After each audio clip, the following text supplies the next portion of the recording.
నమస్తే అండి. Welcome to my channel. మేము ఈరోజు పిఠాపురంలోని కుక్కిటేశ్వర స్వామి గుడికి వచ్చాము. కుక్కిటేశ్వర స్వామి గుడిని పాదగయ అని కూడా పిలుస్తూ ఉంటారు. తెల్లవారుజామునే గుడికి వస్తే మనసుకు ఎంతో ప్రశాంతంగా అనిపించిందండి. అన్నీ పక్కన పెట్టి గుడిలో గడిపేటప్పుడు దేవునిపైనే ధ్యాస ఉంచితే చాలు మనసు ఎంతో ప్రశాంతంగా ఉంటుంది. ఆ శివయ్యకు మనం ఏమీ ఇవ్వక్కర్లేదండి. కనీసం నీళ్లతో అభిషేకం చేసిన కరిగిపోయి కరుణించే దేవుడు మన భోళాశంకరుడు.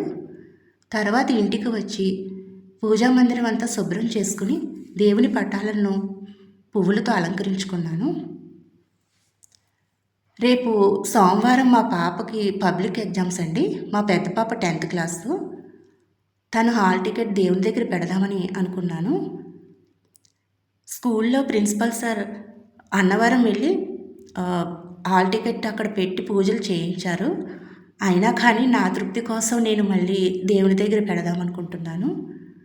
మా పాపను ఆశీర్వదించండి. 10th క్లాస్ ఎగ్జామ్స్లో మంచి ర్యాంక్తో పాస్ అవ్వాలని పాప హాల్ టికెట్ ఇది. దేవునికి పూజ అయిపోయిన తర్వాత